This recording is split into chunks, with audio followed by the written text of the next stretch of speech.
ગમે તે સ્વરૂપે ગમે ત્યાં વિરાજે.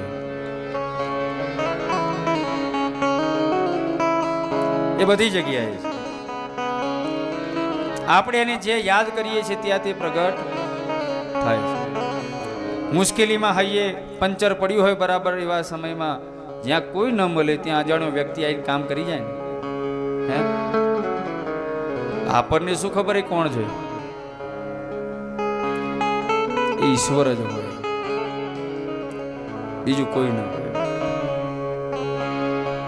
મારા તો જીવનના બહુ બધા અનુભવો છે. જ્યાં કોઈ ના હોય ત્યાં એ પહોંચી જ આવે, ગમે તે રીતે પહોંચી આવે. તો એ ઈશ્વર પ્રત્યે આપણને ભાવ હોવો જોઈએ. બસ ટૂંકમાં વાત એટલી છે, એના પ્રત્યે વિશ્વાસ હોવો જોઈએ. વિશ્વાસ ન હોય તો કશું થાય.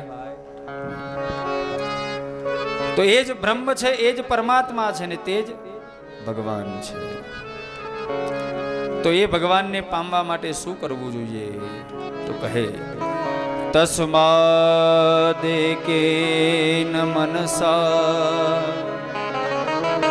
ભગવાન સાત્વતાંપતિ શ્રોતવ્યઃ કીર્તિતવ્યશ્ચ ધ્યેયઃ પૂજ્યસ્ય નિત્યદા.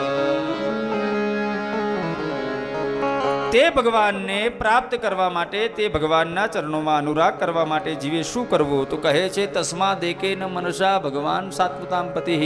તે સાત્વતોના પતિને તમે એક મનવાળા થઈને ભજો. કેટલા મનવાળા?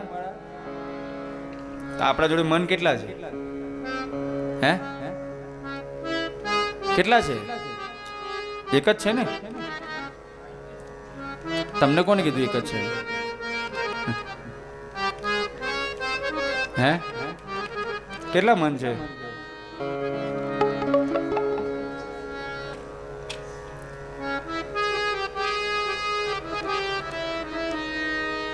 મન એક છે. કેટલા? કારણ કે મને ક્યારે ખબર પડી? ખબર, ઉદ્ધવજી જ્યારે વ્રજમાં ગયા અને ગોવાડિયાઓને ગોપીઓને કહે છે કે તમારું મન તમારી જોડે રાખો, ત્યારે ગોપીઓ કહે છે એક હતું એ તો લઈ ગયો, ઓર મન ન ભયે 10-20. 10-20 તો મન હતા નહીં, એક હતું એ તો લઈ ગયો.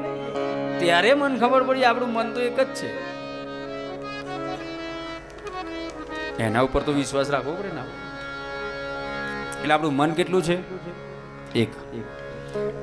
હવે અહીંયા શાસ્ત્રમાં એ જ કીધું તસ્માદેકેન મનસા ભગવાન સાત્વતાંપતિ. તે સાત્વતોના પતિને તમે એક મનવાળા થઈને ભજો. હવે એક મનવાળા થઈને ભજીએ, આપણે ભજીએ છે. મન એક છે, અંદર કામ કેટલા છે? 1000. આમ હૃદય ઉપર હાથ રાખો અને આપણે સાચું બોલવાનું કે આપણે પૂજા કરવા બેસીએ ને ત્યારે 5 મિનિટ જો પૂજા કરવા બેઠા હોય ને તો પણ આપણું મન એમાં રહેતું નથી રહેતું. તો એ ક્યાંથી મળે? ભગવાનને આપણી જોડે શું જોઈએ છે ખબર છે? શું જોઈએ? ભગવાનની આપણી જોડે એક જ અપેક્ષા છે, તે છે કેવલ ને કેવલ આપણું મન. શની અપેક્ષા છે? આપણા મનની અપેક્ષા છે. ભગવાન કહે છે મને તારું કશું નથી જોતું, તું ખાલી તારું મન મને આપી દે.